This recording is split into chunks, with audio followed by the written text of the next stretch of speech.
Baik, bismillahirrahmanirrahim. Assalamualaikum warahmatullahi wabarakatuh. Alhamdulillahirabbil alamin wassalatu wassalamu ala Rasulillah. Berbahagia sekali saya hari ini bisa bersama dengan Cik Hilda ya. Assalamualaikum Cik.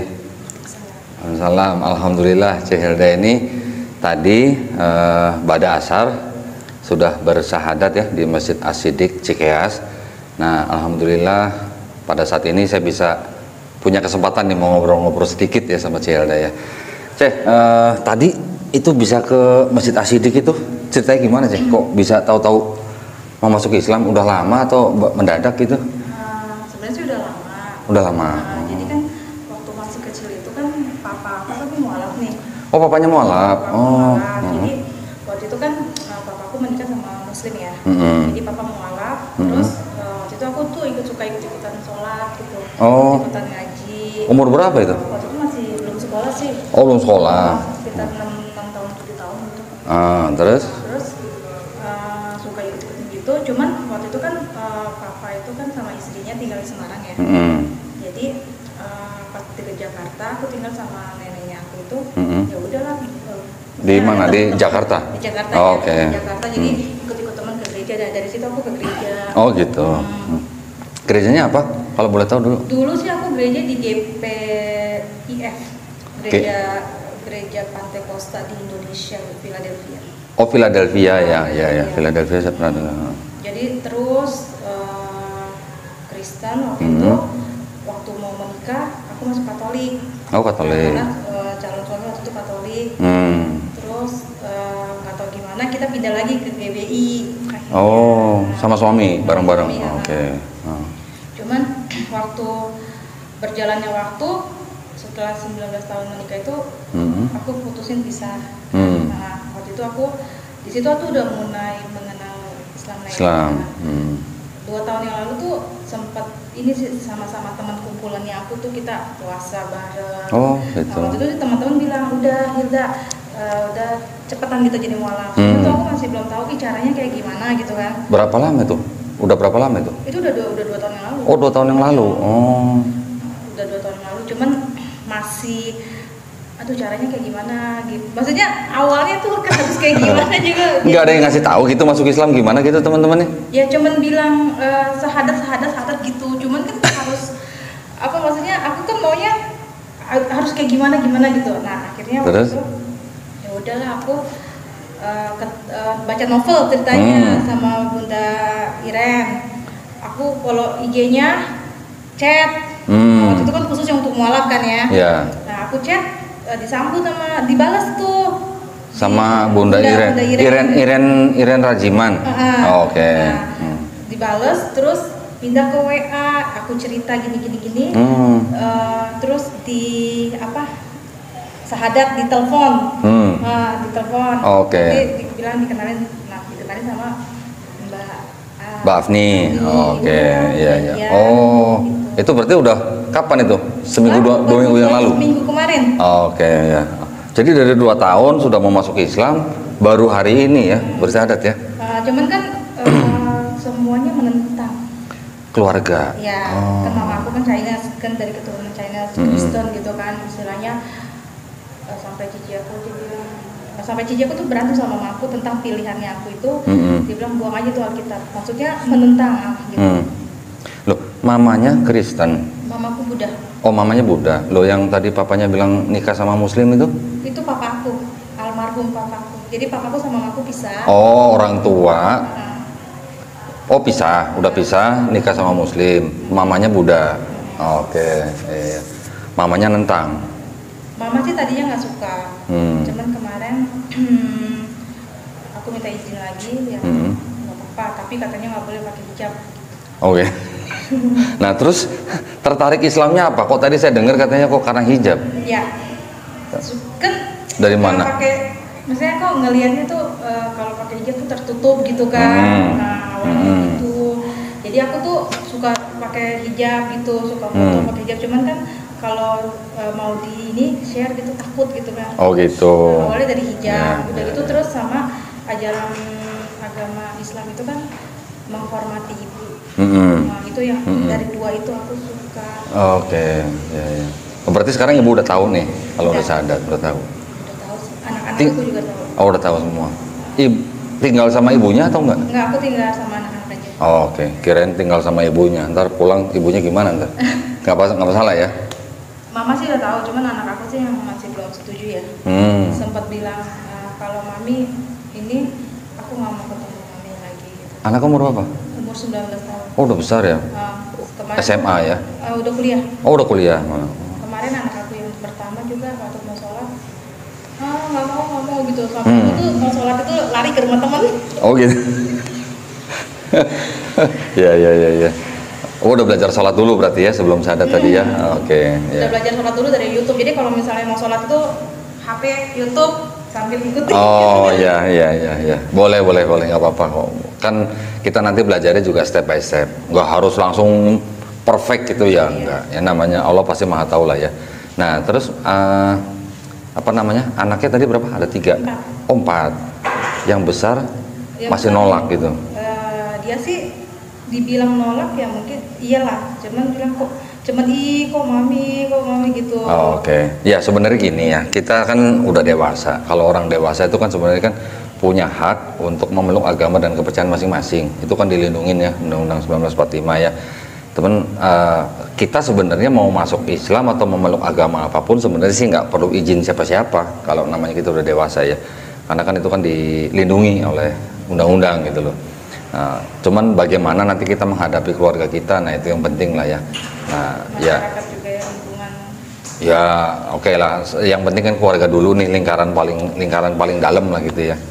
Nanti ya kalau mamanya misalnya gimana ya tinggal diberitahu dengan cara yang paling lembut gitu ya. Nah, terus dulu waktu tertarik dengan apa namanya hijab, terus ajaran Islam terhadap ibu gitu ya. Karena kan di Islam memang kita wajib menghormati orang tua, tetapi menghormati ibu itu memang 3 kali lipat ya nilainya daripada kita menghormati ayah. Bukan kita nggak menghormati ayah, bukan, tapi menghormati ibu itu sampai nilainya 3 kali lebih tinggi daripada menghormati ayah. Makanya kan ada kayak pepatah surga di bawah telapak kaki ibu ya. Nah jadi alhamdulillah ya, Cilda setelah mengenal Islam itu cukup lama ya, 2 tahun berarti ya? Iya. Gitu. Sebenarnya saya mengenalnya mungkin dari kecil ya. Oke, dari kecil. Tapi maksudnya intensnya. Keinginannya sampai ikut puasa gitu. Ikut puasa. 2 tahun yang lalu tuh. Gimana rasanya waktu puasa? Kan karena sama-sama teman muslim gitu ya. Jadi ya enjoy aja, nikmatin aja gitu. Enggak keliengan gitu. Ya, padahal puasa itu malah gunanya manfaatnya banyak loh buat kesehatan ya. Selama setahun 11 bulan kita makan, 1 bulan itu puasa itu kayak orang detoksifikasi gitu loh sebenarnya gitu loh. Aku sih sebenarnya sempat pikir gini loh Pak, kadang tuh orang mau masuk Islam dia mungkin karena mau nikah atau pas aku pelajarin nih cara sholatnya apa, aku bilang gini, ternyata tuh masuk jadi seorang mualaf, masuk muslim tuh nggak segampang yang kita nggak segampang. Aku aja waktu belajar sholat, aduh ya aku pegel ya. Aduh sakit, aku bilang susah juga ya, aku bilang susah juga loh baca-bacanya kayak gini, nggak gampang aku bilang. Makanya kan aku kalau yang baru-baru ya nggak gampang juga. Terus aku bilang ya, aku sih prinsip aku gini, kalau misalnya aku mau pindah, mau hijrah ya aku harus bener-bener gitu. Ya. Tapi sebenarnya nanti kalau misalnya kita sudah bisa melakukan gerakan sholat yang benar, nanti ngerasain manfaatnya sholat bener, percaya kata saya juga dulu gitu, kenapa sholat harus begini-begini gitu ya. Tapi setelah kita bisa ngelakuin secara bener, kita ngerasa di badan kita beda. Cobain nanti, bener. Orang sujud aja jidat nempel di lantai ya, berarti kepala kita kan lebih rendah dari jantung kita. Itu berarti itu sebenarnya itu oksigen itu naik ke otak tuh, turun ke otak gitu. Karena pas kita lagi sujud ya, itu lebih banyak daripada kita berdiri begini. Kalau berdiri begini kan jantung kerja lebih keras daripada nganterin oksigen daripada kita sujud gitu loh. Orang yang otaknya oksigennya cukup ya, itu orang tuh biasanya pikiran, hati itu lebih tenang. Ikutin nanti katanya. Nah, kenapa makanya di dalam bacaan sholat itu ada bacaan ini, sekian kali gitu kan. Itu kan ada waktunya, kita baca dengan pelan-pelan gitu ya. Pas kita lagi sujud kita baca berapa kali, waktunya tuh kepala kan ada di bawah tuh, di lantai tuh. Itu otomatis kita nanti jatuhnya setiap kali setelah sholat, hati kita selalu tenang, hati kita selalu mengingat Allah Subhanahu Wa Taala. Memang perintahnya Allah Subhanahu Wa Taala di Quran kan begitu, sholatlah untuk mengingat akan aku, Allah gitu.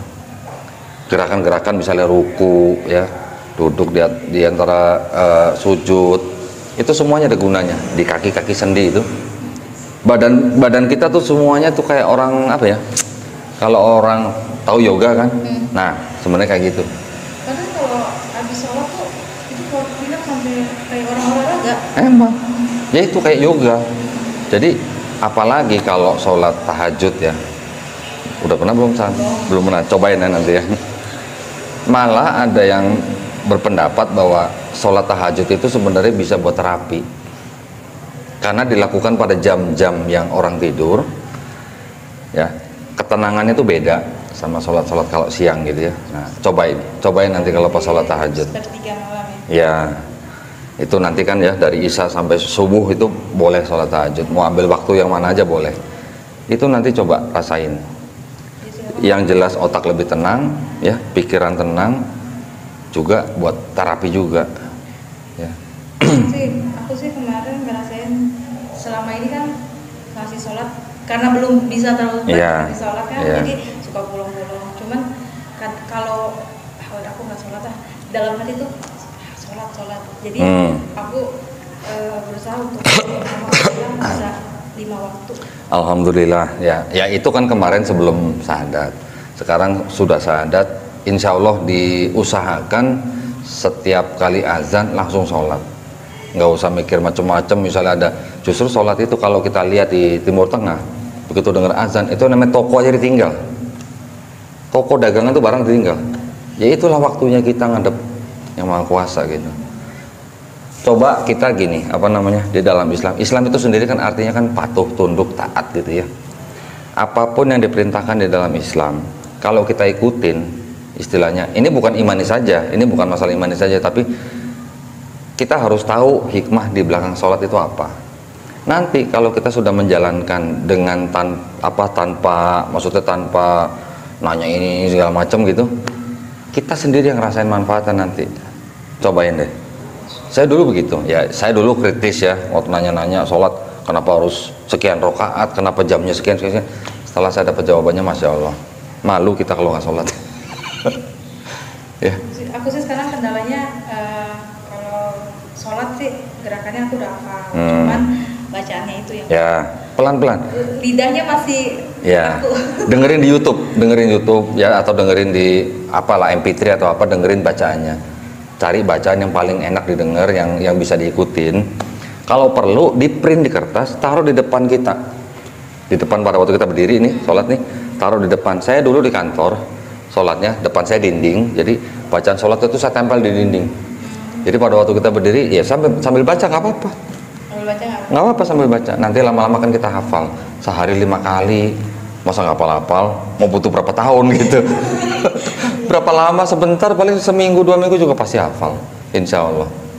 Nah, jadi pandangannya Hilda ini dulu dengan Islam berarti sebenarnya tidak ada yang negatif ya sebenarnya.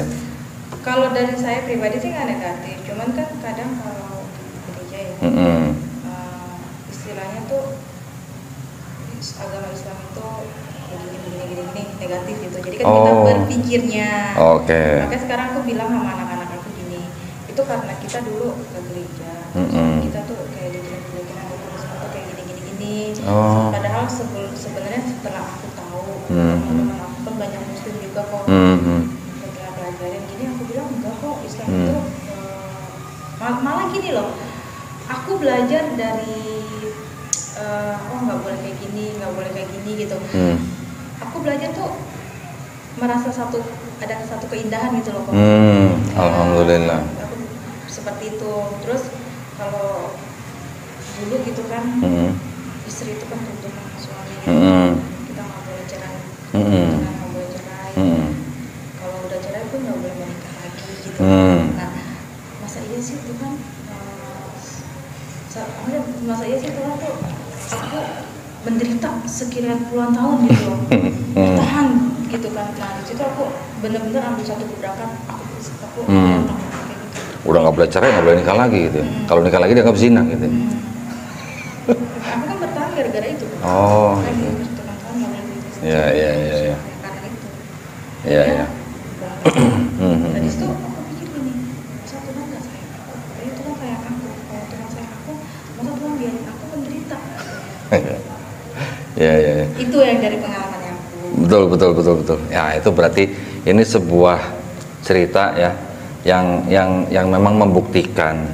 Ini bukan saya menjelek-jelekan agama lain, bukan. Tetapi ini membuktikan bahwa ada satu ajaran yang tidak manusiawi. Artinya, ya kalau memang sudah tidak bisa hidup bersama ya boleh cerai gitu.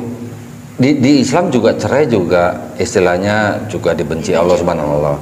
Tetapi masih diperbolehkan gitu kalau memang tidak bisa dipersatukan lagi gitu ya. Tapi kalau ada ajaran yang udah nggak boleh cerai, nanti kalau cerai dianggap nggak boleh nikah lagi dianggap zina. Nah itu kan berarti nggak manusiawi gitu maksud saya. Ya yang aku lihat sih banyak di sekeliling aku, teman-teman aku tuh seperti itu bertahan karena ajaran itu. Oke. Jadi kalau aku sih salah satunya aku bilang aku juga butuh bahagia. Dulunya waktu di Kristen sempat jadi apa gitu? Aku dulu Pelayanan. Aku tuh jadi yang ngambil perpuluhan gitu? Ya, terus juga aku jadi sekretaris di Komsel. Oh Komsel, oke. Komsel. Tapi belum sempat jadi misionaris gitu? Belum. Karena tidak dipercaya. Oh gitu. Karena aku kan dulunya ini nggak pernah ikut apa pendalaman Bible gitu? Oh ikut. Aku tuh sekolah apa sih namanya, sekolah untuk pelayanan ya. Oh pelayanan. Sekolah untuk pelayanan. Iya. Kan kalau itu kan wajib harus baca Alkitab tuh, satu dari Kejadian sampai Wahyu itu aku udah jalan itu semua. Baca semua. Pelayanan itu aku udah jalanin. Iya. Dan jadi tuh dulu di saat aku sedih kayak gimana tuh aku cuman diem gitu, cuman nangis, kok Tuhan kenapa gini, Tuhan kenapa gini, itu aku nggak mikir. Gitu ya. Sampai aku bilang gini loh, Tuhan kalau emang ini tolong gerakan hati dia supaya suamiku bangun gitu lah, kita selesaikan masalahnya. Aku nggak pernah terima juga. Gitu. Akhirnya aku berubah. Nah dari Kristen ke Islam nih, Cihilda rasanya gimana sekarang? Sekarang sih aku rasa kayak free gitu ya, kayak free? Bebas gitu ya. Oke. Free-nya kenapa free-nya? Ya ada satu apa ya? Aku seneng gitu. Seneng. Ada satu kebahagiaan, seneng. Nah, senengnya ini apa gitu? Pengen tahu saya.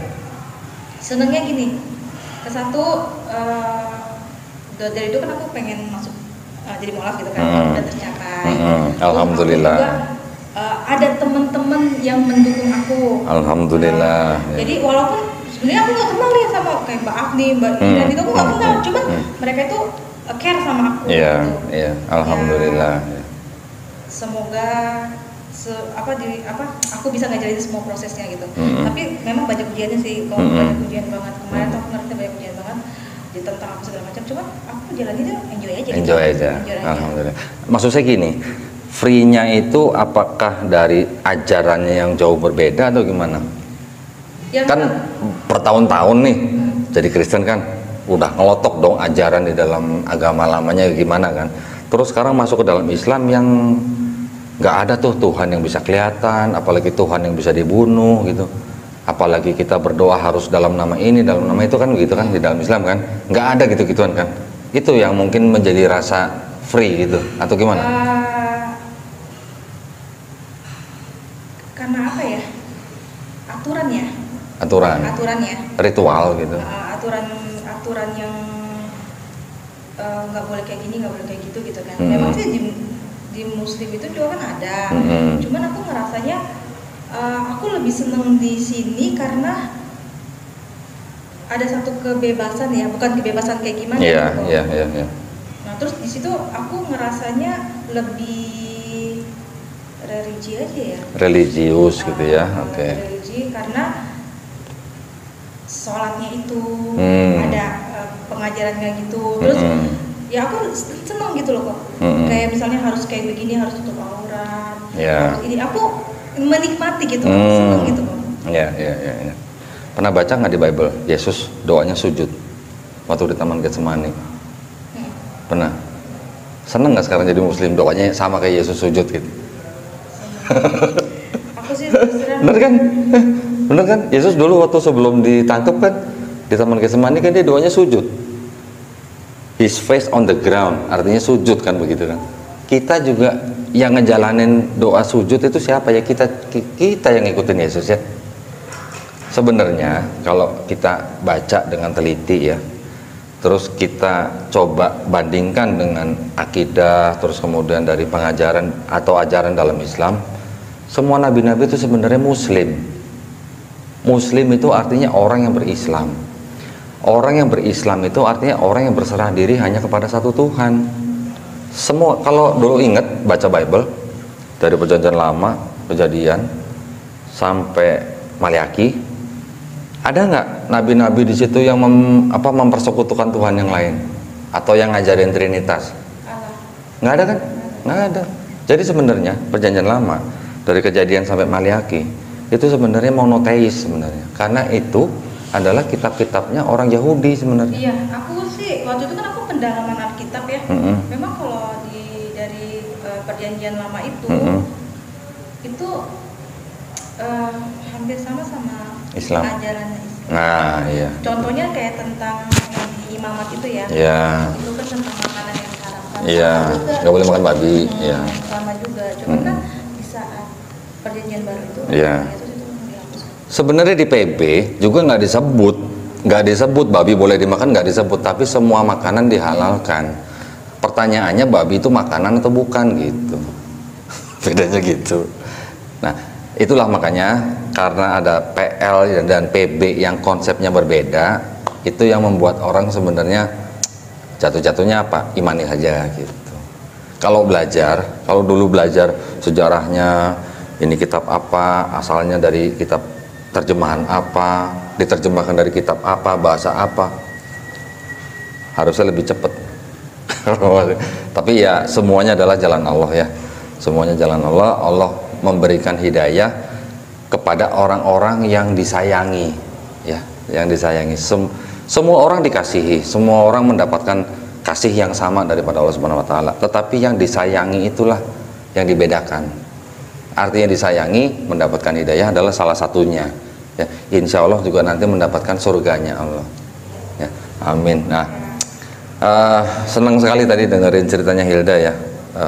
Artinya ini murni bukan cerita yang dibuat-buat, saya yakin, karena Hilda mengalami sendiri kan. Kita sama-sama dari GBI. Saya juga dulu GBI. Satu lagi kok, aku pernah dengar lagu Hidayah nggak yang dia tidak rasa? Oh iya. Aku kalau nyanyi lagu itu ya kok, itu tuh sampai aku tuh rasa apa ya? Kan ada Allah ya Robi panutan hati, berikan aku hidayah dalam asmamu gitu kan. Itu aku tuh rasa tenang, aku sampai nangis loh kok. Masya Allah. Sampai nangis aku nyanyi itu. Kenapa tahu nggak? Beri hidayah. Artinya hidayah dari siapa? Dari Allah. Kita nggak bisa menemukan apa istilahnya, mengusahakan diri bagaimanapun mau jungkir balik kalau Allah belum kasih izin kita dapat hidayah, nggak bisa dapat hidayah. Aku tuh baru seneng dengar lagu itu tuh. Aku pernah dengar lagu itu tuh, ya Allah maksudnya gimana ini? Lalu nyanyi berikan aku hidayah, apa? Maksudnya ya Allah. Aku sekarang tuh nggak percaya loh kalau aku udah Muslim. Nggak percaya sekarang udah Muslim. Selama ini kan nyanyinya berikan aku hidayah. Nggak percaya sekarang udah pakai hijab ya. Aku nggak percaya, maksudnya aku kan prosesnya cepet banget. Padahal kemarin kan udah 2 tahun itu kan caranya gimana gitu. Lah orang temen tinggal buka di Google ya, bagaimana cara masuk Islam, pasti ada jalannya. Mungkin yang lalu belum ada jalannya. Oke. Sekarang Allah sudah jalan buat aku. Iya. Dari orang-orang yang aku temuin gitu loh. Iya. Ya artinya gini, kalau Allah mau bikin Hilda jadi Muslim 2 tahun yang lalu bisa nggak? Bisa. Pasti bisa. Bahkan Allah mau bikin semua manusia yang di bumi ini Muslim bisa nggak? Bisa. Ya, tapi itu memang belum waktunya. Belum dapat hidayahnya. Hidayah dari Allah Subhanahu wa taala itu belum diturunkan untuk Hilda 2 tahun yang lalu. Diturunkannya pada hari-hari ini gitu loh. Nah, tinggal kita bersyukur aja ya. Tinggal kita jalanin. Insya Allah kita istiqomah Ya, ini adalah sebuah nikmat yang paling tinggi loh, yang namanya mendapatkan iman Islam itu ya. Pelajarin terus. Kalau kita cuman masuk Islam hanya ikut-ikutan, cuman ngikutin ya mungkin apa namanya orang-orang yang lain, nanti kosong jadinya. Ya, insya Allah lah. Ada lagi mungkin yang mau diceritain sebelum kita tutup? Itu aja deh. Itu aja. Itu ya, ada pesan nggak buat pemirsa gitu, yang baik yang muslim maupun yang non muslim gitu? Yang buat yang non muslim, kalau misalnya ngedenger gitu, kalau agama Islam tuh kayak begini gitu, yang negatif lah, jangan percaya. Kalau sebelum mendalami apa itu agama Islam. Betul. Masya Allah. Buat teman-teman muslim? Buat teman-teman muslimnya, aku baru, aku cuma mau bilang sungguh-sungguhlah sama agamanya. Masya yang Allah. Dari awal gitu, sedangkan aku aja yang mualaf pengen sungguh-sungguh, apalagi yang udah dari lahir muslim. Iya. Tahu nggak sebenarnya kalau dalam Islam pemahamannya itu begini. Ada hadis, setiap bayi yang lahir itu sebenarnya fitrahnya muslim. Dia menjadi Yahudi, dia menjadi Nasrani, dia menjadi Majusi, itu sebenarnya karena orang tuanya. Jadi pengertiannya, kalau kita sekarang udah dewasa, terus kita mengenal Islam, terus kita memeluk Islam, itu artinya sebenarnya itu kita kembali ke Islam, kembali ke fitrahnya manusia gitu. Itu indahnya tuh. Pernah dengar nggak? Belum pernah dengar? Itulah. Jadi dulu sebenarnya setiap bayi yang lahir, kita semua lahir fitrahnya muslim. Kita menjadi Kristen karena orang tua kita, betul nggak? Sekarang udah kenal Islam, kita menjadi muslim, itu artinya kita kembali ke fitrahnya manusia, kita kembali ke Islam. Nah, itu yang harus kita jaga tuh. Setuju? Alhamdulillah. Ya, jadi juga seorang mualaf itu insya Allah ya, semua dosanya yang lalu-lalu insya Allah dihapusin ya, dengan catatan apa namanya, kita menjalankan Islam kita dengan baik ya. Tapi alhamdulillahnya kebaikan yang dulu pernah kita lakukan itu nggak dihilangkan, tetap dicatat insya Allah ya. Jadi itulah hebatnya Islam ya, pemahamannya itu dan ajarannya itu benar-benar untuk fitrah gitu, fitrahnya agama untuk manusia gitu, fitrahnya manusia begitu gitu. Agama yang hanya untuk manusia ya Islam gitu. Jadi sekarang mungkin Hilda nggak perlu lagi yang namanya mau curhat sama yang menciptakan kita, harus ada perantaranya gitu. Yang kita di Islam sekarang harapkan itu apa? Hanya syafaatnya daripada Rasulullah nanti ya di hari akhir ya. Nah, jadi di Islam itu Tuhan kita atau sesembahan kita itu adalah sesembahan yang nggak bisa dilihat pakai mata manusia, yang nggak bisa mati dibunuh oleh ciptaannya sendiri gitu. Bener? Seneng nggak begitu denger gitu? Ya kan? Nah, yang yang diwariskan atau melalui Rasulullah kita ya, yaitu kan Al-Quran. Nanti pelan-pelan harus sediain waktu untuk belajar Al-Quran ya.